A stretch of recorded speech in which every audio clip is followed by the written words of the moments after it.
একেবারে প্রথমবার জিডি স্পোর্টসে আপনার সঙ্গে জ্যোতির্ময় মণ্ডল, ক্রীড়া সাংবাদিক, আমাদের সহকর্মী। আমরা এই প্রোগ্রামটা বেসিক্যালি একটা আড্ডাই হয় এবং আপনার সঙ্গে মনে হয় এই ভেরি ফার্স্ট টাইম কোনো শোতে, রাইট? আমি এই প্রথম। রাইট আপনার প্রথম, এবং আমাদের কি সৌভাগ্য যে আমরা এমন একটা দিনে বসেছি যে আপনি আপনার পছন্দের দল আর্জেন্টিনার একটা ম্যাচ দেখে এসেছেন। আর আমি 2018 সালে যার খেলা দেখে বয়স কোনো ব্যাপার না, কিংবা হচ্ছে গিয়ে এভাবেও ফুটবল খেলা যায়, যেই ফুটবলারকে দেখে আসলে খুব অনুপ্রাণিত হয়েছিলাম তার নাম লুকা মদ্রিচ। তিনি গতকালকে অবসর নিয়েছেন, তার সম্মানেই আসলে জার্সিটা পরে আসা, সেটাই দেখছি ক্রোয়েশিয়ার জার্সি। যাই হোক, এবারের ওয়ার্ল্ড কাপে অনেকগুলো ঘটনা তো ঘটে গেছে, আরেকটা ঘটনা ঘটতে ঘটতে যায়নি, কানের পাশ দিয়ে গুলিটা গেছে আর্জেন্টিনার। আপনার দল, আমার তো ডেফিনেটলি আমি ব্রাজিল সাপোর্ট করি, বাট আপনার দল কি, মানে কি মনে হলো খেলা দেখে? আসলে আমার দল বলছেন, এই জন্য বলতে হয়, এখন আসলে আমার দল হিসাবে এখানে বসিনি, আপনিও বুঝতে পারছেন। তো আসলে মনে হলো সকালবেলা একটা ইন্ডিয়ান দক্ষিণা কিছু মুভি আছে না, থ্রিলার, মানে ক্রাইম থ্রিলার মুভি, ঠিক ওই রকম মনে হলো। গ্রামের ছোট একটা মানে সহজ সরল একটা ব্যক্তিকে দেখছি যে কিনা তাকে খুব গ্রামের একটা আনলুকলি উঠানো হচ্ছে, আবার একই গ্রামে বিশাল একটা বিল্ডিং, যার সেখান থেকে একটা বড়লোক ছেলে বের হচ্ছে। মানে এই যে শুরু, এবং এই শুরুতে আলাভোলা সেই ছেলেটা যে কি করতে পারে, এটা কোনো ধরনের ইয়ে নাই। এরপর দেখা যাচ্ছে আস্তে আস্তে সময় গড়াচ্ছে, মানে কোথা থেকে কোথায় চলে যাচ্ছে। হয়তো সেই সহজ সরল ছেলেটা একদিন হুট করে এমপি হচ্ছে, কিংবা একটা এমএল নির্বাচনে জিততেছে। এরপরে কত রহস্য তৈরি হচ্ছে ওইখানে, শেষ পালে কারা জিতবে, ঠিক এইটা যেন একটা মাথার মধ্যে যাচ্ছে। পুরো ম্যাচটাই হচ্ছে একটা সিনেমার মতো, মানে এখনো আমার কাছে মনে হচ্ছে একটা সিনেমা, 120 মিনিটের একটা সিনেমা দেখলাম নাকি। এবং এই সিনেমাটার যে কোথায় শেষ হবে, কখন শেষ হবে, মানে একজন তো মনে হচ্ছে যে ওই মনে হয়, মানে আমি যে মুভির কথা দিয়ে শুরু করছি সেজন্যই বলছি যে মনে হচ্ছে যে ওই মনে হয় আসল ক্রিমিনাল মনে হয় সে, বাট না, একটু পরে দেখা যাচ্ছে যে মোড়টা ঘুরে যাচ্ছে। মানে এইটা যে দ্রুত পাল্টে যেতে পারে, এবং আসলে যে ইয়েটা কোথায় ছিল, আমরা হয়তো একটা দলকে জিতিয়েই রেখেছিলাম, যে একজন বিশ্ব চ্যাম্পিয়ন আর একটা 67 নাম্বার র্যাঙ্কিং এর একটা দল, যেখানে ফুটবলে সাধারণত এটা খুব বেশি ফাইট হয় না। প্রথমবার আসলো 5 লাখ জনসংখ্যার দেশ, কোনো প্রকার কোনো তারকা ফুটবলার নেই, কোনো প্রকার তাদের কোনো নাম গন্ধ নেই। আমরা গুগল ম্যাপ করে জানতে হয়েছে তারা কোয়ালিফাই করার পরে তারা আসলে কোন জায়গার দল, কেপ ভার্দে। এবং এটাও ঠিক যে হচ্ছে গিয়ে তাদের যেই গড়ে ওঠা, তাদের যেই ভূমি, সয়েল, এই মাটি হচ্ছে গিয়ে আগ্নেয়গিরির সয়েল। হ্যাঁ, কোটি কোটি বছর আগে সেখানে হচ্ছে একটা আগ্নেয়গিরির লাভা থেকে উঠেছে, সমুদ্রের মাঝখানে, যেখানে আটলান্টিকের মাঝখানে খুঁজতে হয়, যেটা অল্প জায়গা এভাবে ইয়ে করে।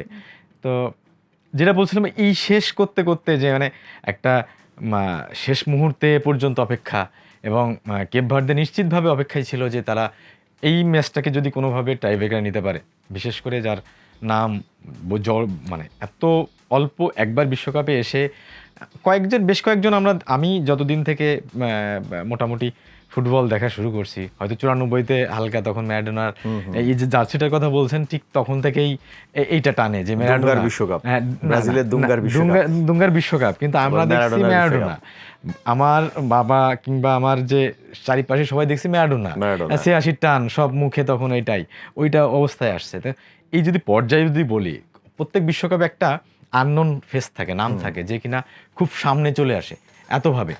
98-তে জিদান যখন আসলো, জিদানরা আগে ওইভাবে এত ফ্ল্যাশলি ছিল না। 2002-এ তখন হাসান শুকর, তখন হচ্ছে যে আকান শুকর তখন ফার্স্ট আসলো, যাকে কিনা খুবই একটু আনফেসে ছিল। প্রতি ওয়ার্ল্ড কাপে আপনি একটা পাবেন, 2010-এর কথা বলেন, যে কলম্বিয়ার রামাস রদ্রিগেজ কিভাবে আসলো, এইটা আপনার প্রত্যেক বিশ্বকাপে কেমন যেন একটা আলাদা আলাদা একটা সিনক্রোনাইজ থাকেই এবং তৈরি করে। কিন্তু গোলকিপার হিসাবে, এবং যার বয়স 40, এবং দেখলেই মনে হচ্ছে, আপনি দেখলে মনে করবেন না যে এটা তো ফাস্ট হবে গোলকিপার এত, এবং সে এত সহজে জায়গাগুলো কাভার করে ফেলবে, এমন একটা গোলকিপার যাকে দেখে এটা অন্যভাবে না, সামনাসামনি দেখলে আপনি হয়তো প্রথমে নাও পছন্দ করতে পারেন। সেই গোলকিপারটা যখন সারা বিশ্বের মন জয় করে নাই, মাত্র 4টা ম্যাচ খেলছেন, গ্রুপ পর্বে 3টা, এখানে একটাই, 4টা ম্যাচে যে এখন বুঝি না, সারা বিশ্বই জানে যে একটা গোলকিপার যার বয়স 40, যে কিনা গোলমুখে দাঁড়িয়ে একের পর এক দুই পাশেই বল ঠেকাতে সক্ষম। ভজিনার কথা যখন বললেন, স্পেনের বিপক্ষে প্রথম ম্যাচটা যে সময় হচ্ছে গিয়ে সে একাধারে 11টি বা 12টি, 10টি, 11টি বল স্পেনের আটকে দিল এবং স্পেন মোটামুটি পাগল করে ছাড়লো স্পেনকে একাই। আপনি এই ম্যাচেও যদি দেখেন, ভজিনহা নিজে একজন গোলকিপার হয়ে তিনি বলে টাচ করেছেন 49 বার এবং তিনি একদম খুব ক্লিয়ার শট, যেগুলো হচ্ছে গিয়ে মানে গোল মুখে মোটামুটি 90% চান্স, সেখান থেকে তিনি বলগুলোকে রুখে দিয়েছেন। এবং আর্জেন্টিনা প্রথম যেই ফরমেশনে খেলা শুরু করছিল 4-4-2, সেখানে ডান পাশে মেসি, পেছনে ম্যাকঅ্যালিস্টার, ডিপল, একটা মোটামুটি একটা ছকে বাঁধাই ফুটবল তারা এই ওয়ার্ল্ড কাপে খেলছে। তারপরে 4-3-3 হচ্ছে, কখনো অ্যাটাকে গেলে হচ্ছে গিয়ে 3জন মিডফিল্ড রেখে, বাকি 2জন মিডফিল্ড রেখে বাকিরা হচ্ছে গিয়ে উপরে উঠছে। তো যদি এইবারে এই ম্যাচে আপনি যদি দেখেন যে পুরো প্রথম দিকে জমাট রক্ষণ যেটাকে আমরা বলি, কিংবা একদম ডিপ ডিফেন্ডিং যেটাকে আমরা বলি, ওটা যখন এমন একটা পজিশনে কেপ ভার্দে স্টাবলিশ করার চেষ্টা করছিল যেখানে মেসিকে স্পেস তারা দিচ্ছিল না। এবং মেসির প্রথম গোলটা যদি দেখেন, তিনি এর আগের ম্যাচগুলো দেখেন একটু পেছন থেকে খেলা, একটু বক্সের বাইরে থেকে হচ্ছে গিয়ে স্পেস ক্রিয়েট করে বাম পায়ে তার গোল করা, এই জিনিসগুলো মেসির ক্যারেক্টারের মধ্যে ছিল। কিন্তু এই ম্যাচে যদি দেখেন, মেসি যখন বুঝতে পারলো যে হচ্ছে গিয়ে, এবং তার সহকর্মীরা যখন বুঝতে পারলো যে এখানে আসলে মেসিকে স্পেস দেওয়ার মতো জায়গাটাও তারা দিচ্ছে না, তারা ঠিক আছে অনেক বেশি পুশ করছে, অ্যাটাকিং থার্ডে কেপ ভার্দের অ্যাটাকিং থার্ডে অনেক বেশি পুশিং হচ্ছে, কিন্তু মেসিকেও স্পেসটা পাওয়া যাচ্ছে না। আপনি প্রথম ইয়েতে দেখেন মেসি কয়েকবার ওভারল্যাপ করলো এবং একবার ওয়ান টাচে হচ্ছে গিয়ে গোলটা দিয়ে দিল।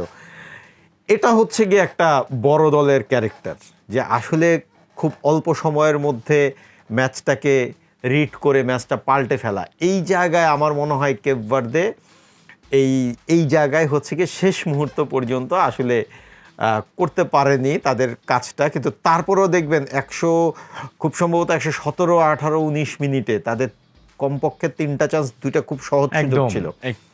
সেখানে অবশ্যই এমিলিয়ানো মার্টিনেজের একটা ক্রেডিট দিতেই হবে। একটু কি ভয় তো ছিলেন নিশ্চয়ই সেকেন্ড গোলটা দিয়ে দেওয়ার পর? মনে করেন আমি এখন এখানে বসে আলোচনা করছি, সেটা একরকম।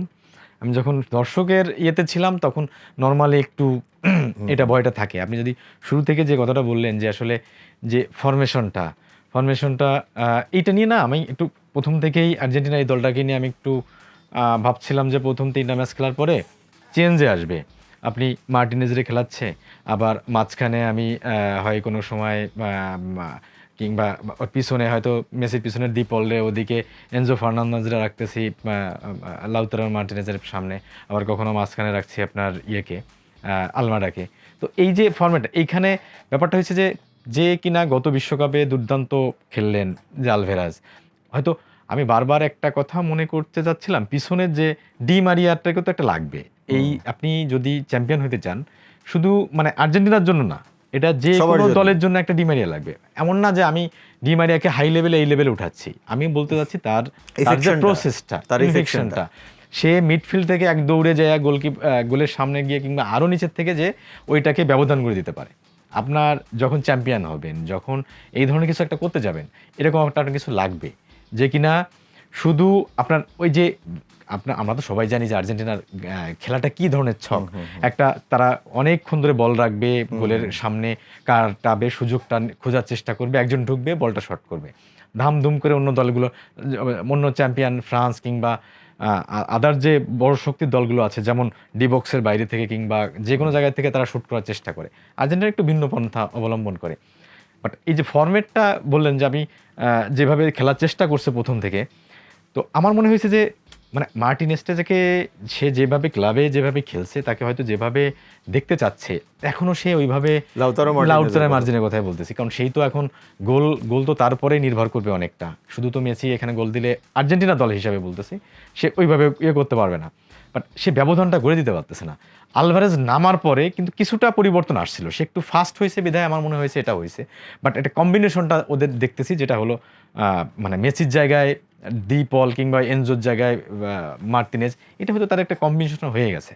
বাট আপনি যদি বলেন যে ডিফেন্সের কথা বলছেন, যেটা কেপ ভার্দে যে ওইটা হয়তো ধরে রাখতে পারেনি বা আসনি, ভাই এটা আনবিলেবল ডিফেন্স। আপনি যদি দেখেন একটা দল শট করছে, জায়গা চেঞ্জ করতেছে, আপনি তিনটা ম্যাচ খেলে ফেলছে একটা দল, তাকে রিড করা মনে হয় আমরাও জানি যে এদের ডিফেন্সটা কী করতেছে, বাট এই দলটাকে একটা বিশ্ব চ্যাম্পিয়ন দল আপনি রিড করতে পারতেছেন না যে কিভাবে ডিফেন্সটা করতেছে। আপনি যে দুইটা গোল করছে, দুইটা গোলের কথা দেখেন, এটা কি সলিড গোল। এই গোল দুইটা কিন্তু না, আমি আর্জেন্টিনার কথা বলছি, এটা কিন্তু তাদের ডিফেন্স ভেদ করে যে গোল দিছে এটা আপনি বলতে পারবেন না। তারা ওই ডিফেন্সের ভিতর থেকে আপনার গোল দিতে হয়েছে, মানে এটা হচ্ছে একটা ব্যাপার। ওদের ডিফেন্স যে ভাঙতে পারছে আহামরি এরকম পায়নি। হ্যাঁ, তবে আপনি যেটা বলছেন বারবার যে শটগুলো, হয়তো মেসির আপনি যদি বলবেন একটা 1-to-1-এর যে শটটা, একটা ফ্রি কিক যেটা একদম সে গোলকিপার ছিল ফার্স্ট বারে, সে ছিল সেকেন্ড গোলকিপার নিয়ার পোস্টে ছিল, ডান পাশে ছিল, সেখান থেকে সে উইদিন মানে সেকেন্ডের মধ্যে সে রিড করে ফেলা মেসিকে, এবং মেসির একটা 1-to-1 কিন্তু ভজিনহা থামিয়ে দিয়েছে। রাইট, আমি ওটাই বলছিলাম যে এই ধরনের গোল কিন্তু আপনি মেসিকে খুব কম দেখবেন শট করতে, মানে মিস করছে এরকম খুব কম। আপনি যেটা বলছিলেন যে আসলে ব্লক করে ফেললেও হয় সে উপরে উঠায়, নাহলে সেকেন্ড বারে মারার চেষ্টা করবে, কিন্তু সেই দিকে যায়নি। সেও মারছিল, মেসিও ঠিক তার রিটে মারতে গেছিল, কিন্তু ভজিনহা এটা কিন্তু করে দিয়েছে। একটা জিনিস আপনি দেখেন, কেপ ভার্দে দুটো গোল এভাবে মানে দিয়ে দিবে, আর্জেন্টিনা কনসিড করবে, এটা হয়তো কেউ ভাবেনি। কিন্তু যদি এইভাবেও দেখি যে ধরেন আফটার 60 মিনিটস যখন ওপেন হয়ে গেল, কেপ ভার্দে যখন চিন্তা করলো যে তাদের তো আসলে হারানোর কিছু নাই, তারা কিন্তু ওপেন ফুটবলটা খেলার চেষ্টা করেছে সে সময়, এবং তারা একদম মিডফিল্ড থেকেই হচ্ছে গিয়ে কিছু জিনিস তারা ইন্ট্রো দিয়েছে, এবং এর জন্য গোলকিপারকে একটা বড় কৃতিত্ব দিতে হবে। আমার মনে হয় যে হচ্ছে গিয়ে ভজিনহার বয়স যদি হচ্ছে গিয়ে 34 কিংবা 35 হতো, তাহলে এবার ট্রান্সফার মার্কেটে তাকে নিয়ে হয়তো বা কারাকারি পড়ে যেত। খুব আনাড়ি একটা দল, পর্তুগালের সেকেন্ড টায়ারে খেলে, কোনো প্রকার কোনো মানে আওয়াজ নেই, তাকে নিয়ে কোনো উন্মাদনা নেই। অথচ এই কেপ ভার্দে, আমি একটা আর্টিকেল পড়ছিলাম, এই কেপ ভার্দের মূল শক্তিটাই হচ্ছে গিয়ে ভজিনহা, এবং তিনি যেটা বললাম যে একা কিন্তু 3টা বিশ্ব চ্যাম্পিয়নকে, ধরেন আপনি উরুগুয়ে, স্পেন এবং আর্জেন্টিনা, তাদেরকে দুইটা বিশ্ব চ্যাম্পিয়নকে 90 মিনিট খেলানো এবং আর্জেন্টিনাকে 120 মিনিট খেলানো, it's not a matter of joke. এটার অলমোস্ট আপনি যদি 40% কৃতিত্ব আপনি ভজিনহাকে দিতেই হবে। তো এবারের ওয়ার্ল্ড কাপে যদি আজকে কোনো অঘটন ঘটে যেত এবং ভজিনহার দল যদি রাউন্ড অফ 16-এ যেত, সেখানেও তারা অঘটন ঘটানোর একটা সক্ষমতা রাখতো, তাহলে হচ্ছে কি যে গোলকিপারদের যেই সে ব্যাপার স্যাপার আছে, সমীকরণ আছে, সেখানে কিন্তু ভজিনহাকে আপনার কাউন্টে রাখতে হতো। একটা বিষয় নিয়ে, আরেকটু টেকনিক্যাল বিষয় নিয়ে হয়তো বা আপনার সঙ্গে কথা বলা যেতেই পারে, সেটা হচ্ছে গিয়ে ফিজিক্যাল অ্যাডভান্টেজের জায়গায় হচ্ছে গিয়ে আপনি কিন্তু কেপ ভার্দেকে কিছুটা এগিয়ে রাখতেই হবে। তাদের হাইট এবং হচ্ছে গিয়ে তাদের গতি, সেই জায়গায় তাদেরকে এগিয়ে রাখতে হবে, এবং তারা যে গোল দুটো করেছে সলিড গোল, সেখানে কোনো প্রশ্ন নেই। আপনি যদি সেকেন্ড গোলটা দেখেন, বাম সাইড থেকে যে হচ্ছে গিয়ে একজনকে ওভারলেপ করে একটা কার্ভ শটে গোল করা, প্লেয়ারটার নাম এই মুহূর্তে আমার মনে নেই, কারণ লোপেজ উইঙ্গার, লেফট উইঙ্গার, মানে আউটস্ট্যান্ডিং গোল। এটা কি আসলে আর্জেন্টিনা শুধু একটা না, আপনি দেখবেন সে আরো দুইটা শট নিচে ঠিক ওই অ্যাঙ্গেল থেকে, এবং শটগুলোই দুর্দান্ত। আপনি যদি কেপ ভার্দের শক্তির কথাও বলতেছিলেন, আমি ওই যে সিনেমাটা দিয়ে শুরু করছি বিধায় আমি সবগুলো ওই আঙ্গিকে মনে হচ্ছে আমার কাছে এখন। আপনি দেখবেন যে ওই যে আমি উদাহরণ দিয়েছি যে নায়কটা হয়তো বা মানে একটা গ্রামের গরিব ফ্যামিলি থেকে মনে হচ্ছে উঠে আসছে সহজ সরল, তার পরিশ্রমী, তার মানে স্ট্রেংথ কিন্তু অন্যরকম থাকে। আপনি যদি কেপ ভার্দের শুধু স্ট্রেংথের কথা বলেন, আমি শুধু স্ট্রেংথের কথা বলবো না, আমি ওভার থিঙ্ক, তাদের যে থিঙ্ক এবং যে কোচ কিংবা তাদের যে দলীয় যে চিন্তা, এটা অসাধারণ আমার কাছে। আপনি যদি ওই যেটা বলছেন যে যদি অঘটন হয়ে যেত, মানে আমরা অঘটন বলে একটা বিশ্ব চ্যাম্পিয়নরে থামাই দিচ্ছে 67 নম্বর দল সেই হিসাবে, বাট আপনি যদি মাঠের খেলা দেখে যদি বলি যে না, আপনি অঘটন বলতে পারবেন না, আমি মাঠের খেলা দেখে যদি বলি অঘটন, এটা আমার কাছে লাগবে যে আমি একজন মানে ক্রীড়া সাংবাদিক হিসাবে এটা আমার কাছে খুব খারাপ লাগবে। এই কারণে আপনি একটা দলকে, হ্যাঁ হয়তো প্রথম 29 মিনিট প্রথমে একটা বল শট নিছে, আর কোনো বল তারা শটই নিতে পারেন, ঠিক আছে, এই পর্যন্ত ঠিক আছে। গোলটা খায় যখন কেপ ভার্দে একটা গোল মানে তাদের হজম করার পরবর্তীতে তাদের যে ধাপটা তৈরি হচ্ছে এবং পাল্টা আক্রমণে, আমি বেশি আক্রমণ করবো না, ঠিক আছে, তারাও কিন্তু যে কম শট করছে গোলে তা না, 15টা শট করছে তারা কাউন্টার শুধু কাউন্টার অ্যাটাকও না, মানে খুব মনে হচ্ছে যে না হাইলি আক্রমণ না, ডিফেন্স ফাঁকা করতেছে না, মাথাটা ঠান্ডা রাখতেছে। এবং মানে আমার যে বলে এটা তো ছোটো দলগুলো এরকমই করে যে হয়তো বা বলের পজিশন আমাদের রাখতে হবে হামুরি এমন কিছু না, কিন্তু আমার টার্গেটটাকে আমার ঠিক রাখতে হবে কিনা। এবং তারা যে গোলের শটগুলো নিছে সেই শটগুলোকে আপনি গোল হয়তো বা যেটা বললেন একটু এদিক ওদিক হইলে সেখানে এমিলিয়ানো মার্টিনেজের একটা কৃতিত্ব তো দিতে হবে, রাইট। একটা লাস্ট মুহূর্তে যে একটা একদম ঠিক গোলের মানে সম্ভবত জালের ইয়ে থাকলে না হাত না পড়লে ওটা বলটা ঢুকে যেত, মানে যদি এটা বাম হাত দিতেন তাহলে হয়তো তিনি পেতেন না, তিনি ডান হাত দিয়ে ইয়া করার কারণে বডিটা কার্ভ হয়েছে এবং ওইটাকে হাতটা চলে গেছে। এই বিষয়টা আসলে অনেক বেশি ইন্টারেস্টিং। আর্জেন্টিনার এত ঘাম ঝরাতে হবে সেটা কে জানতো। কিন্তু তারপরেও বলা যায় যে যেহেতু মানে বিশ্বকাপের আমেজ আর্জেন্টিনা না থাকলে আসলে হয় না, আর্জেন্টিনা ব্রাজিল ল্যাতিনের দল না থাকলে আসলে বিশ্বকাপের আমেজটা হয় না। আর্জেন্টিনা তাদের রাউন্ড অফ 16-এর প্রতিপক্ষ পেয়ে গেছে, আমরা রাউন্ড অফ 16 নিয়েও কথা বলবো। তো নিশ্চয় আর্জেন্টিনার জন্য তো শুভকামনা থাকবেই নাকি, কি বলেন? না এটা এত শুভকামনা হয়তোবা মানে সমর্থকরা হোক আর সমালোচকরা হোক যারা সবাই মিলেই তো মানে যে দলটাকে বেশি হাইপ থাকে তাদের নিয়েই কথা হয় বেশি। এখনও দেখবেন ঘুরে ফিরে সেই আর্জেন্টিনা, ফ্রান্স, স্পেন, ব্রাজিল কিংবা পর্তুগাল এই 5-6টা দলের ভিতরেই ঘোরাফেরা করছে। অর্থাৎ রাউন্ড আপের যে মানে ফ্লোটা তৈরি হয়েছে তাতে হয়তো বা আর্জেন্টিনাকে কিংবা ব্রাজিলকে একটা ভালো অবস্থানে দেখতে পাচ্ছে এই গ্রুপ এই এক সাইড থেকে। অন্য সাইডে তো ফ্রান্স কিংবা স্পেন বা পর্তুগালকে একটা ঠিক শেষ চারের দিকে দেখতে পাচ্ছেন অনেকে নিয়ে যাচ্ছে। কিন্তু এই যে আপনি এই ধরনের ম্যাচ যখন দেখবেন যারা মানে কেপ ভার্দে একটা দল যে কিনা একটা বিশ্ব চ্যাম্পিয়নের সাথে দাঁতে দাঁত দিয়ে বা কাঁধে কাঁধ দিয়ে শেষ পর্যন্ত লড়তে পারে, সেইখানে আপনি নতুন যে দলগুলো মানে এর পরবর্তী যে দলগুলো যারাই আসছে কিনা, যারাই প্রতিপক্ষ হবে তাদেরকে আপনি মিশরকে আপনি আর্জেন্টিনা প্রতিপক্ষ হোক, কিন্তু সেটাকে আপনি একেবারে ফেলে দিতে পারবেন না কোনোভাবেই যে তাদের বিশ্বমানের 2-3 জন খেলোয়াড় রয়েছে যারা ম্যাচের মোড় ঘুরে দিতে পারে। তো এইখানে আপনি হোপ করতে পারেন যে এই দলগুলোর সঙ্গে তো হয়তো জিততেছে বা জিতবে, এখানে কিন্তু আপনি ফেলাই দিতে পারছেন না কাউকে।